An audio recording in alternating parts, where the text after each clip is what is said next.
कृष्णा। हम श्रीमद् भगवद गीता के 12वें अध्याय भक्ति योग इसके प्रश्न उत्तरों पर आज चर्चा कर रहे हैं। और ये चर्चा बहुत महत्वपूर्ण है, इसलिए आप ध्यान पूर्वक सुनिएगा। तो सर्वप्रथम हम गीता महात्म्य में से एक श्लोक का श्रवण कर रहे हैं।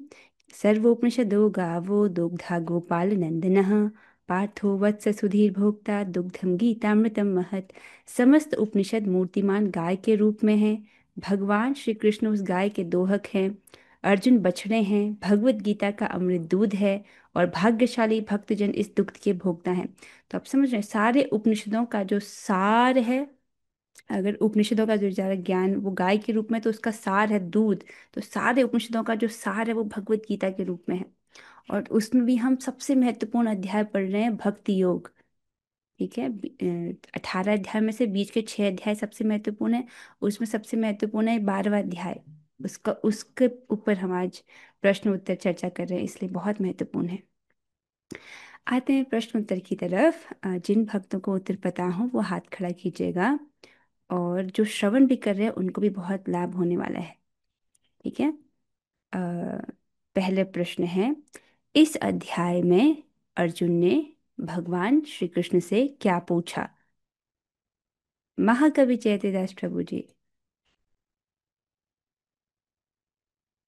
इस अध्याय में अर्जुन ने भगवान श्री कृष्ण से ये पूछा कि एक तो होते हैं भक्ति योगी और दूसरे होते हैं ज्ञान योगी।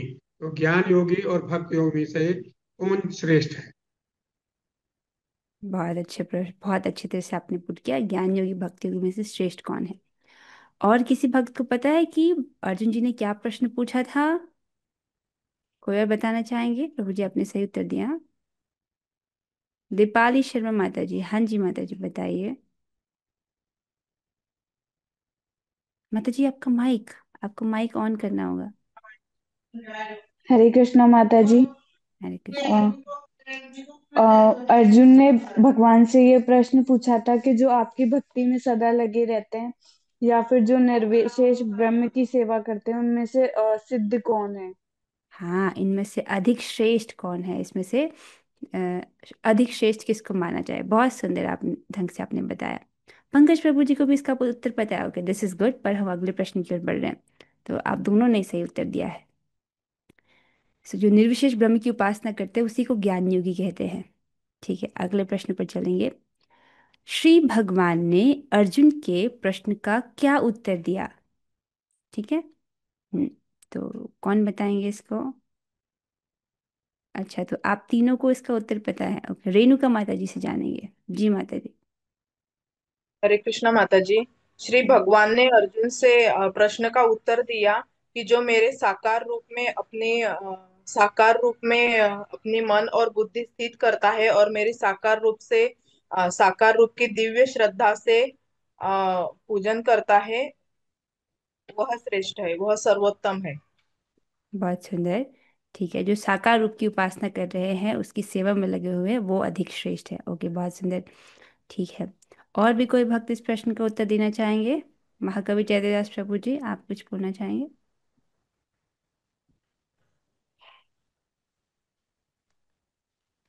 भगवान ने जवाब दिया कि जो मन और बुद्धि मेरे में लगा करके और हमेशा जो है अनन्य भक्ति से मेरी पूजा करता है वही श्रेष्ठ है। निर्विशेषवादी श्रेष्ठ नहीं। बहुत सुंदर। तो जो भक्ति योगी हैं वो श्रेष्ठ हैं। ज्ञान योगी को श्रेष्ठ नहीं कहा भगवान ने। बहुत अच्छा उत्तर। अगले प्रश्न की ओर बढ़ेंगे। शुद्ध भक्त निरंतर कार्यरत रहता है। कभी कीर्तन करता है तो कभी श्रवण करता है, या कृष्ण विषय कोई पुस्तक पढ़ता है, या कभी कभी प्रसाद तैयार करता है, या बाजार से कृष्ण के लिए कुछ मोल लाता है, या कभी मंदिर झाड़ता बुहारता है तो कभी बर्तन धोता है। वह जो कुछ भी करता है कृष्ण संबंधी कार्यों के अतिरिक्त अन्य किसी कार्य में एक क्षण भी नहीं गंवाता। ऐसा कार्य डैश कहलाता है? भावना, पूर्ण कार्य निमग्नता, पूर्ण समाधि, या समाधि। हम्म। ओके, माधुरी माता जी आप बताइए। भावना इस ओके, माता जी। भावना। भावना बोलना हाँ, चाहते हो आप? नहीं नहीं माता जी, भावना नहीं। शायद आप कृष्ण भावना में से कंफ्यूज हो रहे हैं, यहाँ पर सिर्फ भावना लिखा है। ओके ठीक है, किसी और भक्त को अवसर देंगे। दीपाली माता जी।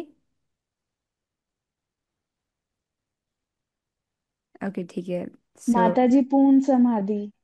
हाँ, पूर्ण समाधि एकदम सही उत्तर, जिसको इंग्लिश में प्रैक्टिकल समाधि कहते हैं प्रभुपाद जी। और पूर्ण समाधि इसका सही उत्तर है। बहुत अच्छा उत्तर। अगले प्रश्न पर बढ़ेंगे। जो लोग भगवान कृष्ण की प्रत्यक्ष पूजा न करके, मतलब उनके भक्ति योग की विधि को अपना के उनकी सेवा नहीं कर रहे हैं प्रत्यक्ष रूप से, अप्रत्यक्ष विधि से उसी उद्देश्य को प्राप्त करने का प्रयत्न कर रहे हैं, अर्थात जो निर्विशेष की उपासना कर रहे हैं अप्रत्यक्ष विधि, वे भी अंततः कृष्ण को प्राप्त होते हैं। ठीक है, इसी अध्याय में हमने पढ़ा। तो इसका क्या अर्थ है, ये इस बात का कि वो अंततः श्री कृष्ण को प्राप्त होते हैं, इसका क्या अर्थ है? पहला ऑप्शन है, उसे अंततः भगवान के ऐश्वर्यमय रूप की सेवा प्राप्त होगी। या ऑप्शन बी है, उसे अंततः भगवान के माधुर्यमय रूप की सेवा प्राप्त होगी। ओके, रेणुका माता जी आप बताइए। माता जी को उसे अंततः भगवान के ऐश्वर्यमय रूप की सेवा प्राप्त होगी।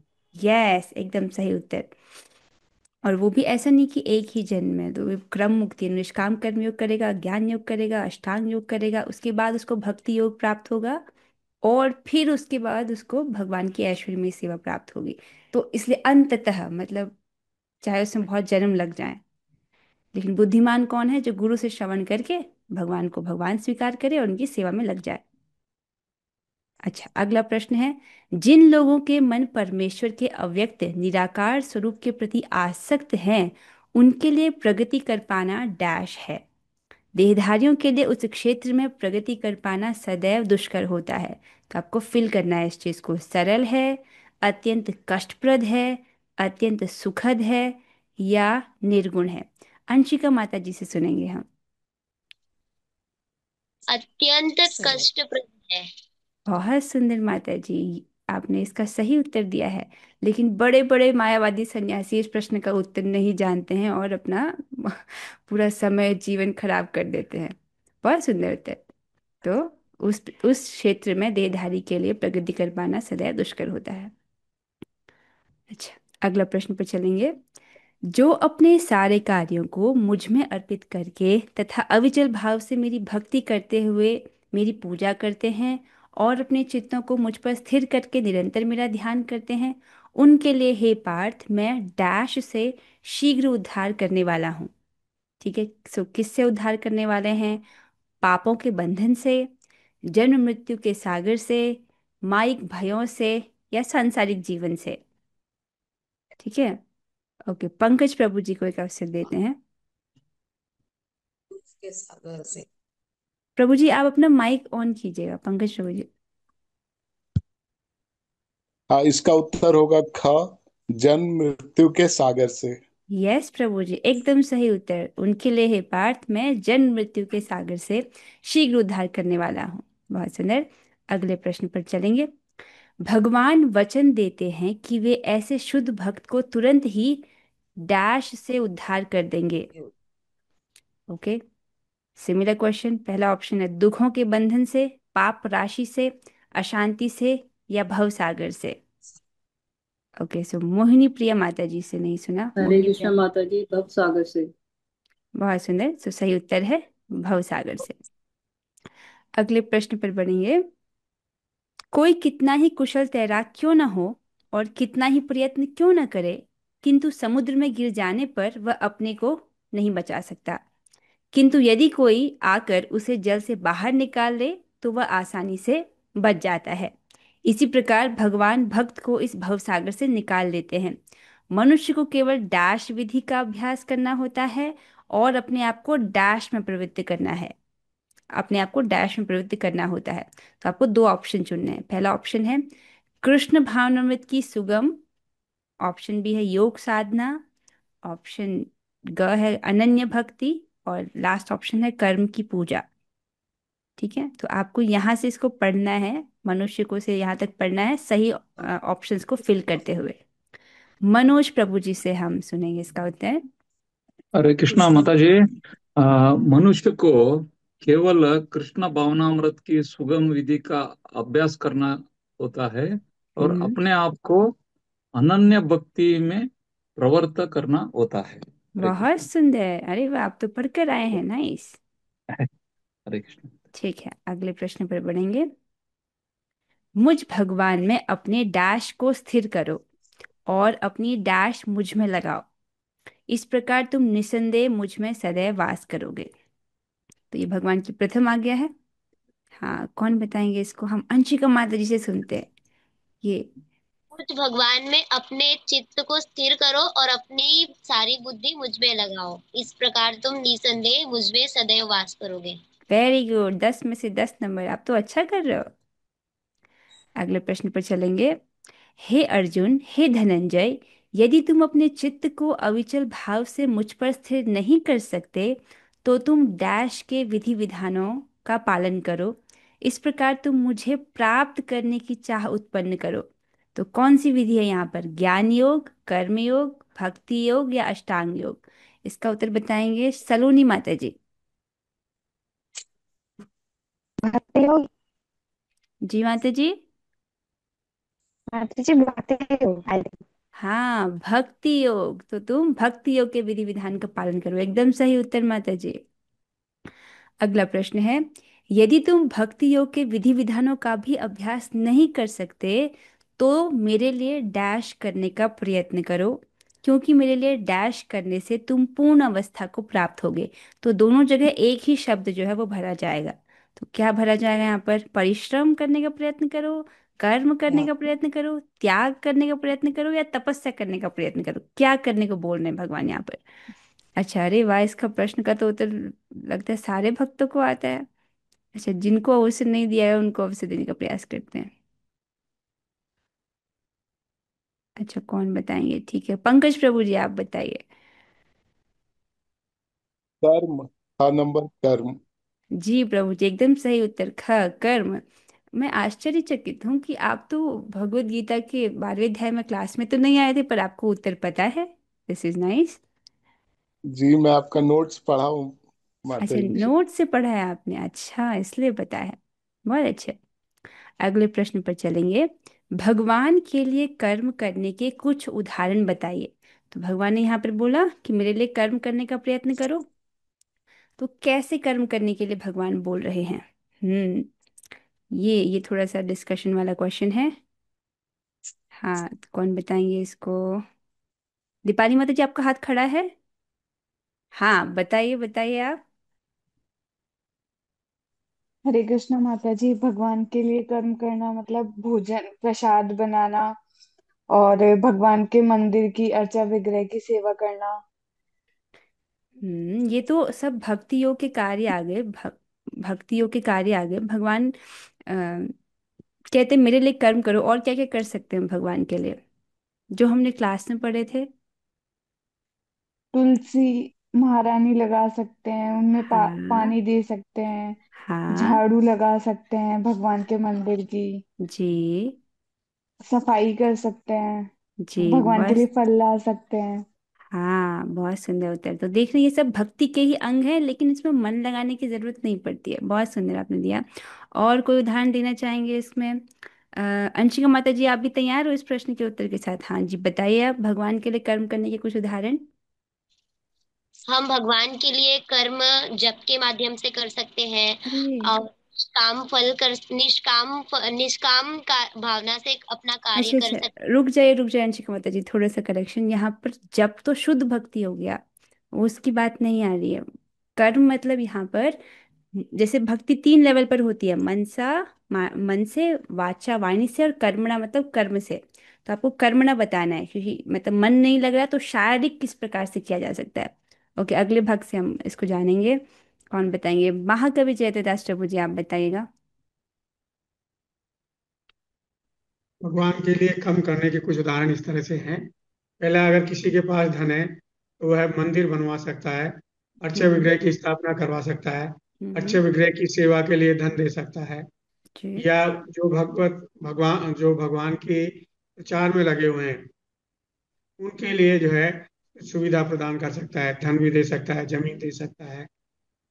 इसी तरह से जो है, अगर किसी के पास पैसा नहीं है तो मंदिर की मार्जिन कर सकता है, उनके लिए फूल चुन सकता है, तुलसी माला लगा सकता है। सारे काम हमको भगवान को प्रसन्न करने के लिए लगाने हैं, और कोई भी काम ऐसा नहीं करना है जिससे भगवान प्रसन्न नहीं हो। इसी तरह से जो है, भगवान के जो भक्त हैं और जो प्रचार कार्य में लगे हैं, हम उनकी सहायता भी कर सकते हैं। और भक्ति प्रदर्शक जो शास्त्र हैं उनके वितरण करने में अपन मॉनेटरी हेल्प भी कर सकते हैं और शारीरिक श्रम भी कर सकते हैं। इस तरह के जो बहुत है सही। कई कार्य हैं।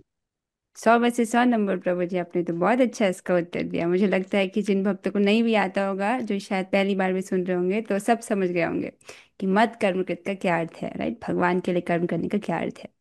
तो आपने देखा ये सब भक्ति के ही अंग है, लेकिन इसमें जरूरी नहीं कि मन लगे, शारीरिक लेवल पर भी इनको किया जा सकता है। अगले प्रश्न की ओर बढ़ते हैं। क्या भगवान के लिए कर्म करना एवं निष्काम कर्म योग करना एक ही बात है? अब ये तो थोड़ा वही बता पाएंगे जो उन्होंने क्लास में समझा होगा या पढ़ा होगा। ठीक है, भगवान के लिए कर्म करना और निष्काम कर्म योग करना एक ही बात है। हम्म अगर 3 भक्तों 4 भक्तों के हाथ खड़े हैं, अगर वाह, मैं तो बहुत प्रसन्न हूँ, 4 लोगों को आता है इसका उत्तर। अच्छा, रेणुका माता जी से सुनते हैं। जी माता जी। जी माता जी, भगवान के लिए कर्म कर्म करना और निष्काम कर्म करना यह एक बात नहीं है। जी, आपने सही उत्तर दिया, एक ही बात नहीं है ये। Very good. तो निष्काम कर्मयोग करना चौथी आज्ञा है। पहली आज्ञा मन बुद्धि को मुझ में लगाना, वो नहीं कर सकते तो भक्ति योग, वो नहीं कर सकते तो मेरे लिए कर्म करो, वो नहीं कर सकते तो तुम निष्काम कर्मयोग करो, अर्थात अपने कर्म फल का त्याग करो। वेरी गुड, आपने इस सेटल पॉइंट को पकड़ा। ठीक है, नेक्स्ट प्रश्न पर बढ़ते हैं। किंतु यदि तुम मेरे इस भावनामृत में कर्म करने में असमर्थ हो, तो तुम अपने कर्म के डैश कर्म करने का तथा आत्मस्थित होने का प्रयत्न करो। तो क्या करने का? अपने कर्तव्य का त्याग करना, अपने समस्त फलों को त्याग कर, अपनी इच्छाओं का त्याग कर, अपने घर को त्याग कर। तो इसमें से क्या त्यागने को भगवान ने इस श्लोक में कहा है? अरे वाह, मतलब आप में से अधिकतर भक्त को इस प्रश्न का उत्तर पता है। सो दीपाली माता जी, आप बताइए। नहीं। अच्छा, ठीक। ओके। समस्त फलों का त्याग कर। हाँ, समस्त फलों का त्याग करना। आप भी मुझे आश्चर्यचकित कर रहे हो, आप क्लास में नहीं थे पर आपको उत्तर पता है। Very nice. सो हाँ, अब तो तुम अपने कर्म के समस्त फलों को त्याग करो, इस प्रकार से भगवान कहते हैं। अच्छा, अगले प्रश्न पर बढ़ते हैं। अब अगला प्रश्न जो है थोड़ा प्रैक्टिकल क्वेश्चन है, एप्लीकेशन बेस्ड क्वेश्चन है। तो यहाँ पर एक व्यक्ति का उदाहरण दिया गया है जिसका वास्तविक जीवन की घटना से, मतलब वास्तविक व्यक्ति से कोई संबंध नहीं है, लेकिन क्लास में बताने के लिए वैसे एक एक व्यक्ति का उदाहरण यहाँ पर रखा जा रहा है। ठीक है, श्रीमान राजेश एक आईएएस अफसर हैं। उनकी दिनचर्या अत्यंत व्यस्त है। वह सुबह हरे कृष्ण महामंत्र जप करने का समय नहीं निकाल पाते, न ही श्रीमद् भगवत गीता एवं श्रीमद् भागवतम जैसे ग्रंथों का श्रवण करने के लिए समय निकाल पाते हैं। उन्होंने विचार किया कि वह धन के द्वारा मंदिर में सेवा करेंगे, और इस प्रकार उन्होंने मंदिर में श्री विग्रह की सेवा के लिए एवं वैष्णवों की सेवा के लिए हर महीने अपनी आय का कुछ प्रतिशत दान देना शुरू किया। ना समझ आ रहा है? पहला प्रश्न है, श्रीमान राजेश भगवान की कौन सी आज्ञा का पालन कर रहे हैं? तो आपको वो 4 आज्ञा में से जो भगवान ने बोली है, वो कौन सी आज्ञा का पालन यहाँ पर ये कर रहे हैं? ओके, मनोज प्रभु जी, आप बताइए।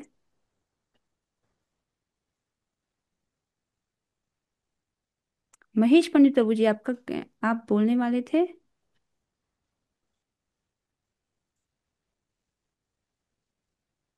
मुझे लग महेश पंडित प्रभु जी, आप बता रहे थे इस प्रश्न का उत्तर, आप बताइए। हाँ, ये चौथा आज्ञा माता जी, हरे कृष्णा। भगवान चौथा का माता आज्ञा। जी। चौथा आज्ञा बोलना चाहते हो आप? हाँ माता जी। नहीं नहीं, चौथा आज्ञा नहीं है ये। अच्छा अच्छा ठीक अच्छा। है, दूसरे भक्त ओके। से जानेंगे हम। रेणुका माता जी, आप बताएं। माता जी, दूसरा आज्ञा। दूसरा आज्ञा, भक्ति योग के विधि विधान का पालन। नहीं हम्म, नहीं, तीसरा आज्ञा माता जी, अगर भक्ति योग के विधि विधान का पालन नहीं कर सकते तो कृष्ण के लिए कर्म करो। हाँ, मत कर्म कृत माया, ये क्योंकि देखो मंदिर में श्री विग्रह की सेवा करवाना, मंदिर में वैष्णव की सेवा करवाना, तो ये भगवान की डायरेक्ट सेवा ही हो गई। वेरी गुड, तो ये भगवान की तीसरी आज्ञा का पालन कर रहे हैं। ओके, मतलब पहले वाले की योग्यता नहीं है, दूसरे की योग्यता नहीं है, तो तीसरे के कर रहे हैं, तो तीसरी योग्यता के लिए कर रहे हैं, तो तीसरी आज्ञा का पालन हुआ। अच्छा, अगले प्रश्न पर बढ़ेंगे। इस प्रकार करते हुए राजेश जी किस प्रकार आध्यात्मिक इस प्रकार करते हुए राजेश जी की किस प्रकार आध्यात्मिक प्रगति होगी। तो आपको बताना है कैसे उनकी आगे प्रगति होगी, भगवान की आज्ञाओं का वो किस क्रम में पालन कर पाएंगे। हिंट भी समझ आ गया। ओके, सो महेश पंडित प्रभु जी आप बताइए। अच्छा ठीक है, कोई और भक्त बताना चाहते हैं, ठीक है, फिर रेणुका माता जी आप ही बता दीजिए कैसे उसकी प्रगति होगी। और माता जी, इस प्रकार कृष्ण के लिए कर्म करने से आ, उसकी चित्त की शुद्धि होगी, हम्म। ज्ञान प्राप्ति होगी, हम्म। और ऐसे शुद्ध मन से कृष्ण भावना को जानना संभव होगा। हाँ, फिर वो कृष्ण भावनामृत को जानना संभव होगा। ठीक है, गुड, अच्छा आपने उत्तर दिया। और भी हम इसको जानना चाहेंगे। फिर इसको हम जानते हैं, महाकवि जयदेवदास प्रभु जी आप बताइएगा। इस तरह जब राजेश जब भगवान की सेवा के लिए धन अर्पण कर रहा है, तो हम्म। उसके जो है चित्त की शुद्धि होगी, मन हम्म। विमल होगा, और उसके जो है स्वतः जो है कृष्ण भावनामृत में काम करने की इच्छा जागृत होगी, और फिर हम्म। वह धीरे धीरे और प्रगति करेगा। हाँ, आपने भी अच्छा उत्तर दिया। ठीक है, चित्त का शुद्धिकरण होगा, कृष्ण भावनामृत को समझ पाएगा। तो अभी वो तीसरी आज्ञा पर था, फिर वो दूसरी आज्ञा पर पहुंच जाएगा, अर्थात भगवान की भक्तियों के विधि विधान का पालन वो कर पाएंगे। भगवान इस प्रकार से कुछ व्यवस्था होगी उनकी, फिर वो आज्ञा नंबर 2 पर कर पाएंगे, और जब भक्ति योग के विधि विधान का पालन कर पाएंगे तो उससे उनके चित्त का शुद्धिकरण होगा, सुप्त कृष्ण भावना में प्रेम जागृत होगा, और जब जागृत होगा तब भगवत धाम जाना ध्रुव है, निश्चित है। ठीक है, बहुत अच्छे। अगले प्रश्न पर चलेंगे। यदि वे इसकी जगह समाज सेवा के लिए धन दान देते हैं, तब यह भगवान के लिए कर्म करना है या निष्काम कर्म योग। समझ, अभी भी वो धन दान दे रहे हैं, मंदिर में नहीं लेकिन समाज सेवा के लिए। तो आपको प्रश्न समझ आ रहा है। ओके, कौन बताएंगे इसको, दीपाली शर्मा माता जी से पूछते हैं। हाँ जी माता जी। माता जी, निष्काम कर्म योग। हाँ, फिर ये भगवान के लिए कर्म करना नहीं हुआ, ये निष्काम कर्म योग हुआ। Very good answer. ठीक है, तो निष्काम कर्मयोग चौथे लेवल का, मतलब चौथी आज्ञा है भगवान की। अच्छा, अगले प्रश्न पर चलेंगे। मंदिर में श्री विग्रह एवं वैष्णवों की सेवा के लिए दान देना श्रेयस्कर है या समाज सेवा के लिए। ठीक है, आप लोग को अपना मत रखना है, इन दोनों में से क्या श्रेयस्कर है। श्रेयस्कर मतलब किस चीज से व्यक्ति की प्रगति तेजी से होगी आध्यात्मिकता में, इस आधार पर बताना है। ठीक है, और ये भी बताना है कि क्यों। तो आप लोग इस पे अपने मत रखिएगा। ओके, कौन किससे जानना चाहेंगे हम ये। 4 भक्तों को इस प्रश्न का उत्तर पता है, वेरी नाइस। ठीक है,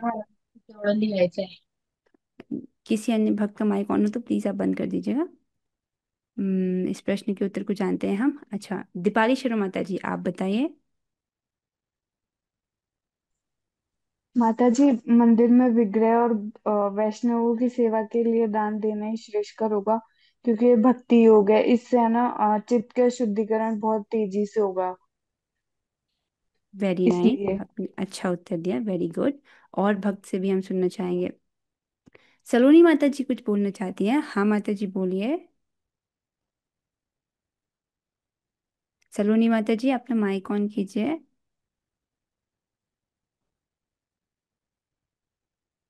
हाँ माता जी बताइए, इन दोनों में से क्या श्रेष्ठ गुण होगा आपके मत के अनुसार।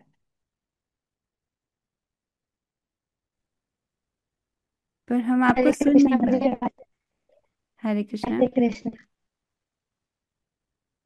माता जी, इसमें से विग्रह की सेवा के लिए दान देना श्रेष्ठ है, इससे हृदय जल्दी शुद्ध होगा, और वैष्णव की सेवा से भगवान भी प्रसन्न होते हैं, तो उसके आध्यात्मिक प्रगति भी बहुत अच्छी, मतलब हाँ, जल्दी इससे दिखेगी भगवान इससे। प्रसन्न होंगे। हाँ ठीक है, बहुत अच्छे। ओके, और भक्त से हम जाने जाएंगे। रेणुका माता जी आपको क्या मत है। समाज सेवा खराब है क्या? हरे कृष्णा माता जी। हाँ माता जी, जी। मंदिर में श्री विग्रह एवं वैष्णव की सेवा के लिए दान देना श्रेयस्कर होगा, क्योंकि ये एक अकर्म कहलाएगा, और अकर्म में हमें कोई भी बंधन नहीं लगता। इससे श्री कृष्ण ज्यादा प्रगति अच्छी होगी, जल्दी होगी। ठीक है, आपने भी सही उत्तर दिया। तो मैं सब समझ रही हूँ कि सब लोग यहाँ पर एक ही मत पर हैं कि मंदिर में श्री विग्रह और वैष्णव की सेवा के लिए दान देना अधिक श्रेष्ठकर है, क्योंकि ये मत कर्मकृत है। तीसरे अधिकार की बात है। पहला अधिकार मन बुद्धि मुझ में लगाओ निरंतर। दूसरा अधिकार भक्तियों के विधि विधान का पालन करो। तीसरा अधिकार है मेरे लिए कर्म करो। तो ये तीसरी अधिकार की बात हो जाएगी, अर्थात जो अधिक योग्य व्यक्ति है तीसरे अधिकार पर होगा। जो ये भी नहीं कर सकता उसके लिए चौथी आ गया है कि वो कर्म फल का त्याग करे, अर्थात समाज सेवा करे, समुदाय सेवा करे, राष्ट्र सेवा करे। ये चौथे अधिकार की बात है। ठीक है, तो आपने अच्छे उत्तर दिए। अगला प्रश्न है, ये भी एक एप्लीकेशन बेस्ड क्वेश्चन है, ध्यान से आप प्रश्न को सुनेगा। श्रीमती सुधा श्रीवास्तव एक गृहिणी हैं। वह प्रतिदिन 16 माला हरे कृष्ण महामंत्र का जप करती हैं, एवं उन्होंने अपने घर में श्री राधा माधव के श्री विग्रह भी स्थापित किए हुए हैं। वह प्रतिदिन उनके लिए भोग बनाती हैं एवं अपने परिवार के सदस्यों को भगवत प्रसाद खिलाती हैं। साथ ही वह तुलसी जी की सेवा भी कर रही हैं। संध्या काल में वह भक्तों की संगति में श्रीमद् भगवद गीता एवं श्रीमद् भागवतम का श्रवण करती हैं। पहला प्रश्न है, श्रीमती सुधा श्रीवास्तव भगवान की कौन सी आज्ञा का पालन कर रही हैं? ठीक है, आज्ञा कौन सी है ये? ओके। दीपाली शर्मा माता जी, आपको सारे उत्तर पता है क्लास में ना आकर भी? ओके, मोहिनी प्रिया माता जी, आपसे जानना चाहेंगे इस प्रश्न का उत्तर। हाँ, भक्ति योग की विधि विधानों की। हाँ, भक्ति योग के विधि विधान, ये भगवान की कौन सी आज्ञा है? हाँ, ये भक्ति योग। दूसरी आज्ञा है। पहली आज्ञा थी कि तुम अविचल भाव से अपने मन को मुझ में स्थिर करो और सारी बुद्धि को मुझ में लगाओ। दूसरी आज्ञा है भक्त ये नहीं कर सकते तो है तुम भक्ति योग के विधि विधान का पालन करो। ओके, ठीक है, सही उत्तर दूसरी आज्ञा है। अगला प्रश्न है, श्रीमती सुधा श्रीवास्तव एवं श्रीमान राजेश, इन दोनों में से आध्यात्मिक रूप से कौन अधिक सफल है और क्यों? तो आप लोग अपनी मतों को रख सकते हैं, जरूरी नहीं कि सबका सेम ही मत हो, मतलब आपकी क्या राय है इस विषय में। सो प्रश्न सबको समझ आ रहा है, इनमें से किसकी कौन आध्यात्मिक रूप से अधिक सफल है? हम्म तो हम पहले रेणुका माता जी आपसे जानना चाहेंगे। माता जी, श्रीमती सुधा श्रीवास्तव आध्यात्मिक रूप से ज्यादा सफल है, क्योंकि वो भगवान के डायरेक्ट दूसरी आज्ञा का पालन कर रहे हैं, भक्ति के विधि विधानों का पालन कर रही है। बहुत सुंदर, बहुत सुंदर। दीपाली शर्मा माता जी, क्या आप इस उत्तर से सहमत हैं? ओके, आप इससे सहमत है। क्या महाकवि जयदेवदास प्रभु जी भी इस उत्तर से सहमत हैं? हाँ। बहुत अच्छे। सेम। तो वाह, तो जितनी भी गृहिणी माता जी हैं, क्या आप लोग इस प्रश्न का उत्तर समझ पा रही हैं कि हो सकता है कि कोई इस जगत में बड़े पदवी पर हो, लेकिन अगर आप भक्ति योग के विधि विधान का पालन कर रहे हैं तो आप आध्यात्मिक रूप से उनसे श्रेष्ठ हैं। इस बात को यहाँ पर उपस्थित सभी गृहिणी माताएं समझ पा रही हैं? हम्म माधुरी माता जी, आप समझ पा रहे हो इस बात को? ठीक है, ठीक है। और मोहिनी प्रिया माता जी, आपको समझ आ रहा है ये? हाँ, बहुत अच्छा। आगे बढ़ेंगे अब हम। श्रीमती सुधा श्रीवास्तव एवं श्रीमान राजेश, इन दोनों में से कौन अधिक तीव्रता से आध्यात्मिक प्रगति कर रहा है? तो किसकी प्रगति और किसकी प्रगति तेजी से हो रही है? हम्म इसको हम महाकवि जयदेवदास प्रभु जी से सुनते हैं। जी प्रभु जी, आप बताइएगा। श्रीमती सुधा श्रीवास्तव की प्रगति तेजी से हो रही है। हाँ, उनकी प्रगति तेजी से हो रही, क्यों हो रही है प्रभु जी उनकी तेजी से? ये भी तो सेवा कर रहे हैं। सुधा श्रीवास्तव जो है भगवान के दूसरी आज्ञा का पालन कर रही हैं। यानी अगर वो जो है अविचल भाव से अपना मन और बुद्धि भगवान में निवेशित नहीं कर पा रही हैं, तो भक्ति के विधि विधानों का पालन कर रही हैं। जबकि श्रीमान राजेश जी जो है भगवान की तीसरी आज्ञा का पालन कर रहे हैं। जी प्रभु जी, आपने अच्छा उत्तर दिया। जो सुधा श्रीवास्तव जी हैं वो अपनी इंद्रियों से भगवान की सेवा करें, तो ये बहुत महत्वपूर्ण है कि हम अपनी इंद्रियों से भगवान की सेवा करें। तो ये भक्ति की विधि ही है जिसमें इंद्रियों का शुद्धिकरण किया जाता है, तो इससे शुद्धिकरण बहुत तेजी से हो रहा है। ठीक है, एक एक और भी तो फैक्टर है जो जो ये श्रीमान राजेश जी जो कर रहे हैं, वो कर रहे हैं वैष्णव सेवा के लिए भी धन दान दे रहे हैं। अगर वो थोड़े बुद्धिमान हों और उन्होंने भक्तों की संगति में वैष्णव सेवा की महिमा सुना है, तो वो उसका बहुत अच्छे से प्रयोग कर सकते हैं। क्योंकि देखिए, किसी भी कार्य को करने में, उसकी सहयोग करने में और उसकी प्रेरणा देने में मृत्यु के बाद सबको बराबर फल प्राप्त होता है। अगर वो वैष्णव सेवा को बहुत अच्छे से करने लग गए, तब उनकी बड़ी तेजी से प्रगति होगी, है कि नहीं? आप लोग सहमत हैं? पर इतनी मतलब उन्होंने इतना उनको समझ आना चाहिए, इतना क्लास में सुनेंगे तभी तो पता चलेगा, पर उनको तो क्लास सुनने का समय ही नहीं है। आप समझ रहे हैं? अच्छा, आगे बढ़ेंगे। अगला प्रश्न है, इस प्रकार भक्ति योग के विधि विधानों का पालन करने से सुधा श्रीवास्तव जी की किस प्रकार आध्यात्मिक प्रगति होगी? तो आपको आपको ये बताना कि कैसे उनको भगवत धाम की प्राप्ति होगी। ठीक है, कौन बताएंगे इस प्रश्न का उत्तर? रेणुका माता जी, आप बताइए। माता जी सुधा श्रीवास्तव ने भक्ति के विधि विधानों का पालन कर रही है, तो इससे उनके कृष्ण के प्रति सुप्त प्रेम की जागृति होगी और फिर कृष्ण की प्राप्ति हो जाएगी। बहुत सुंदर, सब सिंपल आपने उत्तर दिया कि कृष्ण प्रेम प्राप्त हो जाएगा, वो जागृत होगा तो कृष्ण की प्राप्ति हो जाएगी। ठीक है, बहुत सुंदर। यही इसी प्रकार से प्रगति होगी। ठीक है, एक और प्रश्न पर हम चलते हैं, समय थोड़ा कम है पर इसे कर लेते हैं। तो भगवान की प्रथम आज्ञा क्या है? प्रथम आज्ञा मतलब जो सबसे पहला अधिकार है वो क्या है? हम्म किसको याद है प्रथम अधिकार? ओके, किनसे जानेंगे हम इसका उत्तर? दीपाली शर्मा माता जी, आप ही बता दीजिए। अपने चित्त को अविचल भाव से मुझ में लगाओ। हाँ, और ये तो आधी आज्ञा होगी, पूरी आज्ञा बताइए।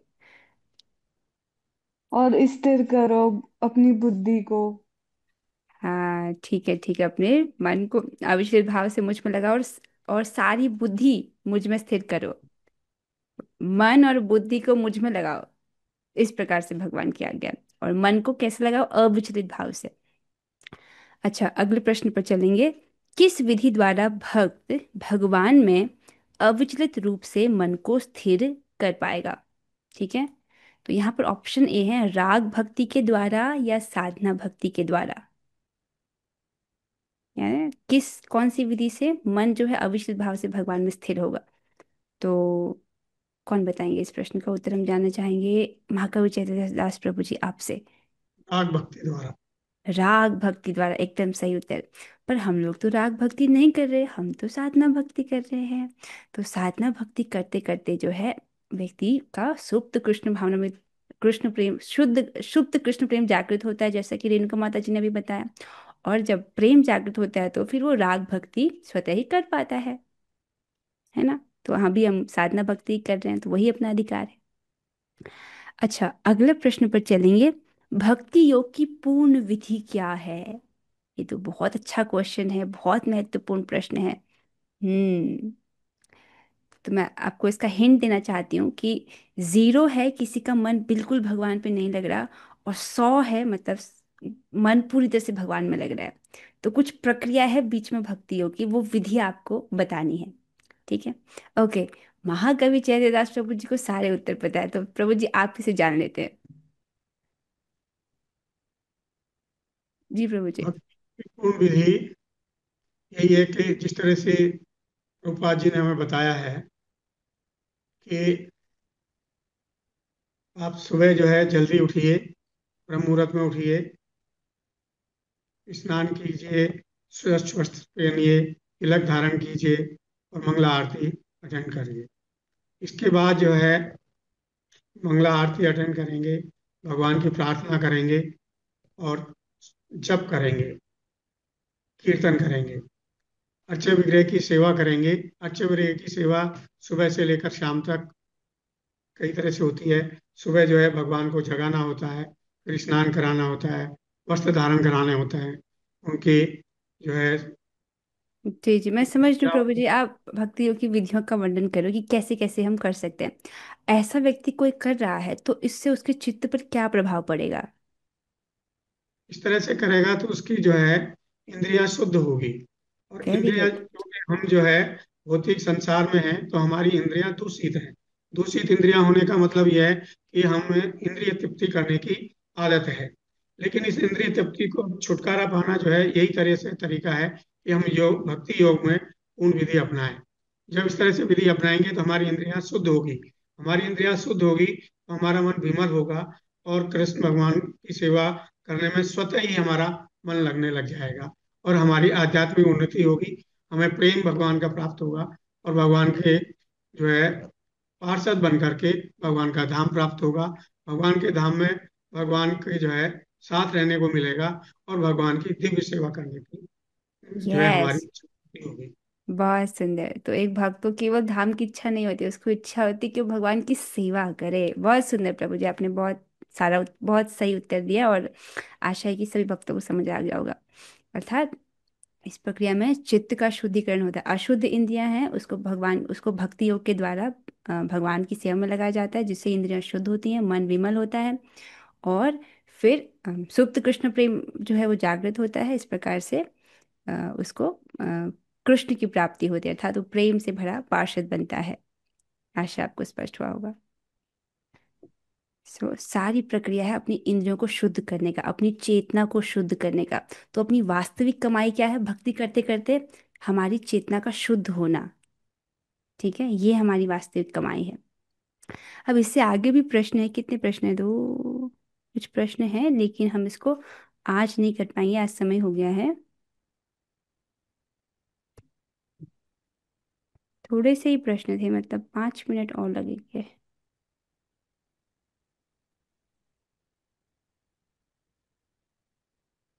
क्या करें? कर लेते हैं। कर लेते हैं, ठीक है। हम्म। सो श्लोक संख्या 13 से श्लोक संख्या 19 तक भगवान ने शुद्ध भक्ति गुणों का वर्णन किया है। ये गुण किस प्रकार प्राप्त किए जाते हैं? ठीक है, जो शुद्ध भक्ति के गुणों का वर्णन किया है इस अध्याय में, वो गुण कैसे आएंगे हम में, ये है प्रश्न। ठीक है, ओके, ये तो आसान प्रश्न है। दीपाली माता जी, अब बताइए इसका क्या उत्तर है? माता जी, भक्ति योग के कर्मों का मतलब मेन तो है कि हरे कृष्णा महामंत्र का जप करने से चित्त की शुद्धि होती है,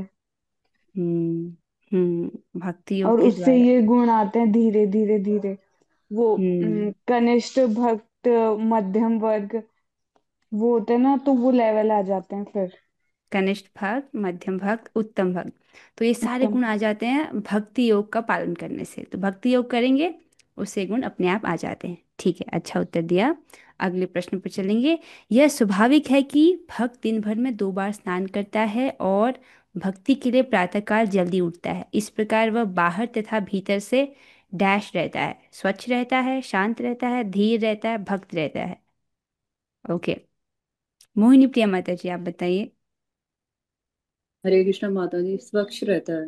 हाँ, स्वच्छ रहता है, ठीक है। सो सही उत्तर दिया। अगला प्रश्न है। अद्वेष्टा सर्वभूतानाम, अर्थात जो किसी से द्वेष नहीं करता। शुद्ध भक्त किसी भी परिस्थिति में विचलित नहीं होता, न ही वह किसी के प्रति ईर्ष्यालु होता है, न वह अपने शत्रु का शत्रु बनता है। वह तो सोचता है यह व्यक्ति मेरे विगत दुष्कर्मों के कारण मेरा शत्रु बना हुआ है, अतएव विरोध करने की अपेक्षा डैश करना अच्छा है। क्या करना अच्छा है? कष्ट सहना अच्छा है, झगड़ना अच्छा है, मन में शत्रु के लिए दुर्भावना करना अच्छा है, या चुप न रहना अच्छा है?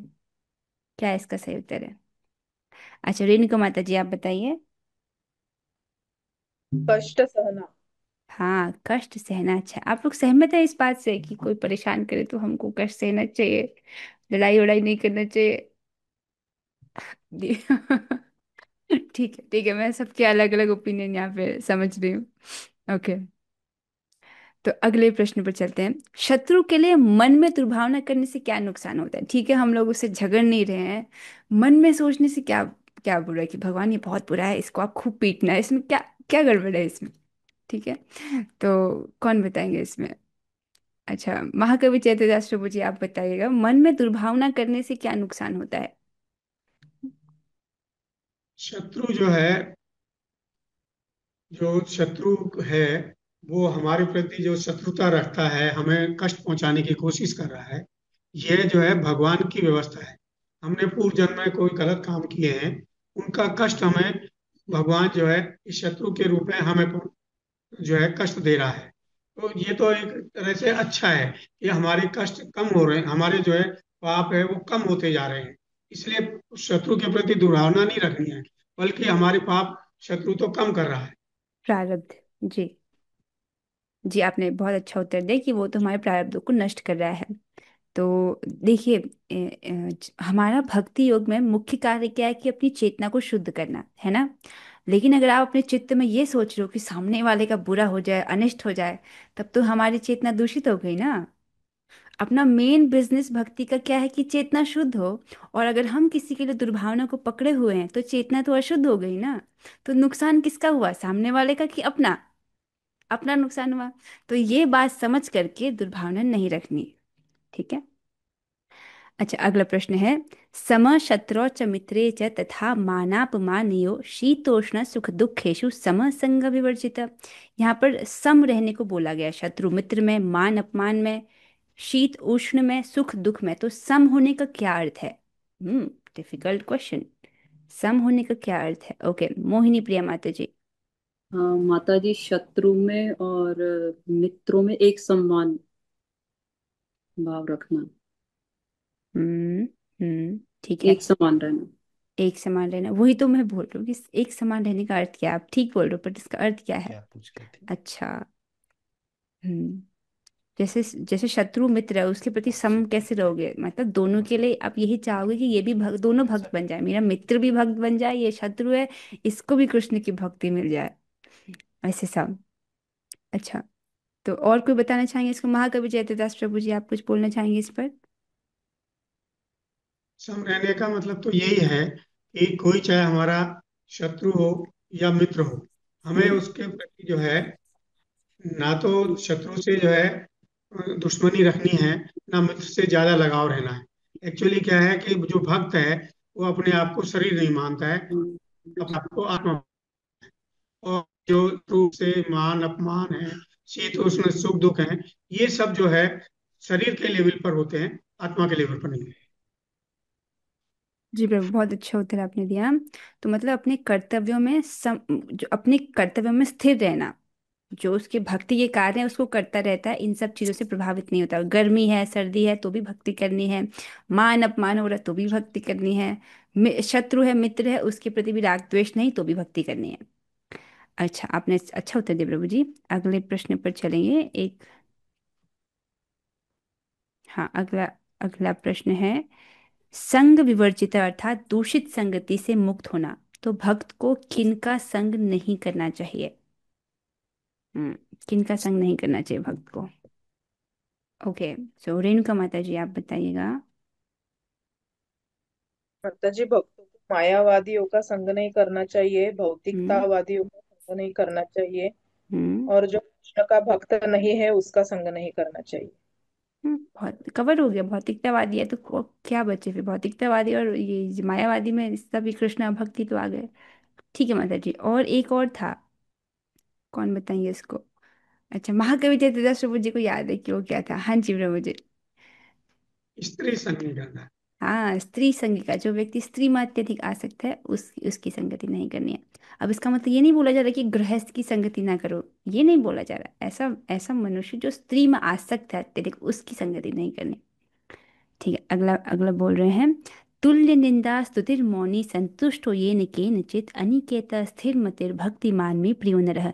यहाँ पर मौनी शब्द एक गुण है शुद्ध भक्त का। तो ये मौनी का क्या अर्थ है, समझ रहे हैं? आप एक से अधिक उत्तर दे सकते हैं। पहला ऑप्शन है सदैव चुप रहना। कोई कोई भगवत गीता खुद से पढ़ेगा तो उसको लगेगा कि चुप रहना होगा, पर क्या ऑप्शन चुप रहना है? या दूसरा है अनर्गल आलाप नहीं करना। ऑप्शन सी है केवल कृष्ण कथा कहना। ऑप्शन डी है मौन व्रत धारण करना। तो क्या इसका अर्थ है? कौन बताएंगे इसको? माधुरी माता जी से सुनते देखो हैं जी। वो वो ऑप्शन उत्तर है। आपने पहला सही उत्तर दिया कि केवल कृष्ण कथा कहना, और थोड़ा माइक के पास बोलेगा माता जी ना, ऐसा कुछ टेक्नोलॉजिकल इशू आ रहा है। हम्म। एक उत्तर आपने सही दिया कि हाँ, केवल कृष्ण कथा कहना। ओके, दूसरा उत्तर हम मोहिनी प्रिया माता जी आपसे सुनना चाहेंगे। और इसका क्या अर्थ है? हरे कृष्ण माता जी, मौन व्रत धारण करना ठाकुर जी के नाम नहीं का नहीं, लाभ। मौन व्रत धारण करना इसका उत्तर नहीं है। यही तो लोग गलती करते हैं मौन का अर्थ समझने में। अच्छा, कौन बताएंगे इसको? पंकज प्रभु जी, आप बताइए। अनर्गल आलाप नहीं करना। हाँ, अनर्गल आलाप नहीं करना, अर्थात प्रजल्प, जो फालतू बातें हैं इस जगत की, जो सांसारिक बात है वो सब नहीं करना। तो इसके दो उत्तर हैं। एक है अनर्गल आलाप नहीं करना, दूसरा है केवल कृष्ण कथा कहना। ये है मौनी का अर्थ। ओके, और ये सब अर्थ हम केवल आचार्यों के तात्पर्यों से ही समझ सकते हैं। अगर खुद से समझेंगे तो फिर हम गलत बातें ही समझते हैं। तो एक प्रश्न और बनता है, थोड़ा सा ये डिफिकल्ट क्वेश्चन में एक है, इसको ध्यान से सुनिएगा। उससे पूर्व मुझे एक मेरी आपकी आप लोग की क्लास के बाद मेरी एक और क्लास थी, तो वो स्टूडेंट कहीं क्लास में आ गए, मुझे इस बात का भी ध्यान रखना है। नहीं, ठीक है। तो हम कर लेते हैं इस चीज़ को। आप ध्यान से सुनिएगा इस प्रश्न को। भगवत गीता के तीसरे अध्याय में अर्थात कर्म योग में शुभ कर्म करना एवं अशुभ कर्म करना दोनों ही बंधन के कारण बताए गए हैं। समझ आ रहा है? इस अध्याय में श्री भगवान कहते हैं कि यदि तुम मेरे लिए कर्म करने में असमर्थ हो तो तुम अपने कर्म फल का त्याग करो। कर्म फल का त्याग अर्थात अर्थात कर्म फल को किसी शुभ कार्य में लगा देना। इतना आपने समझा? अब यदि कर्म फल को शुभ कार्य में लगाएंगे तो क्या उसका पुण्य फल नहीं मिलेगा? शुभ कार्य में लगा रहे हैं तो उसका पुण्य फल तो मिलेगा। समझ रहे हैं? तो पुण्य होगा तो वह इस संसार में बंधन का कारण बनेगा, क्योंकि पाप और पुण्य दोनों ही बंधन का कारण बनते हैं। और पुण्य कार्य करने से चित्त का शुद्धिकरण नहीं होता है। मतलब वो तो एक प्रकार से भौतिक कर्मोन्मुखी सुकृति है, उसका पुण्य फल भोगना पड़ता है। तो कर्म फल का त्याग करने का सही अर्थ क्या है? जो कर्म फल का त्याग करता है इससे उसका अंतःकरण शुद्ध होता है, आपने पढ़ा था। पर पर कैसे? कुछ कड़ी यहाँ पर मिसिंग है, अगर आप समझ रहे हो। ओके, रेणुका माता जी को समझ आ रहा है। जी माता जी बताइए। माता जी, कर्म फल का त्याग करना मतलब हम जो भी कुछ कर्म करते हैं उसका फल भगवान को समर्पित कर देना। जी, जी एकदम सही आपने बोला कि उसका फल भगवान को समर्पित कर देना। ओके, ये पॉइंट आपने सही बोला, और भक्तों से भी सुनना चाहेंगे। और कौन बोलेंगे इस पर? सलोनी माता जी, आपका हाथ खड़ा है पर आपका कुछ टेक्निकल इशू है, आपका वॉइस क्लियर नहीं है, तो हम आपको नहीं दे पाएंगे। महाकवि चैतन्यदास प्रभु जी, आप अपना मत रखिए, आप क्या बोलना चाहते हैं? इसमें कहना यह है कि अगर कोई जो है कर्म फल का त्याग कर रहा है तो ये कर्म फल के शुभ कार्य में लगा रहा है, तो इसमें पुण्य कर्म का फल नहीं मिलेगा। इसका कारण ये है कि अगर उसकी चेतना इस तरह की है कि मैं जो भी जो है अपना धन जो है दे रहा हूँ, अपना कर्म फल का त्याग कर रहा हूँ, उससे मुझे कोई भी भौतिक लाभ नहीं उठाना है, मुझे हम्म। स्वर्ग आदि भी प्राप्त नहीं करना है, केवल हम्म। भगवान की प्रसन्नता के लिए मैं ये कर्म कर रहा हूँ, ये दान हम्म। दे रहा हूँ, तो फिर उसको कोई कर्म फल नहीं लगेगा, ये अकर्म माना जाए। परफेक्ट उत्तर, यही उत्तर मैं सुनना चाहती थी। 100 में से 100 नंबर प्रभु जी, एकदम सही उत्तर आपने दिया है। और यही जो कर्म फल का त्याग करना है, यही निष्काम कर्म योग है। यहाँ पर भगवान कोई अलग बात नहीं कर रही है, वही बात है जो हमने तीसरे अध्याय में पढ़ी थी। कर्म, निष्काम कर्म योग में यही तो करता है व्यक्ति, कर्म करता है उसका फल भगवान को समर्पित करता है। तो जैसे यहाँ पुण्य कर्म हुआ, प्रभु जी ने जैसे समझाया, वो पुण्य का फल ये नहीं चाहता कि मान लीजिए किसने समाज सेवा किया, अब समाज सेवा करने का कुछ पुण्य कर्म, पुण्य पुण्य फल अर्जित होगा, तो वो ये नहीं चाहता कि इस पुण्य से मुझे कुछ भौतिक लाभ हो और या मुझे स्वर्ग की प्राप्ति हो। इसका फल जो है वो ईश्वर को समर्पित हो, इस प्रकार से वो कर्म फल का त्याग कर रहा है। ऐसे कर्म से फल के त्याग से उसका अंतःकरण शुद्ध होगा, फिर वो आगे जाके कृष्ण भावनामृत को समझ पाएगा। ठीक है, आपने तो बहुत अच्छा उत्तर दिया प्रभु जी, ये तो बहुत टफ क्वेश्चन था। नाइस, इसका मतलब बहुत ध्यान से सुनते हैं, this is very very nice. लोगों से कि अरे वाह, आप लोग पढ़कर आए थे और अच्छे अच्छे उत्तर दिए, अंशिका माता जी ने भी अच्छे उत्तर दिए, इज वेरी नाइस। ठीक है, सभी साथ में करेंगे।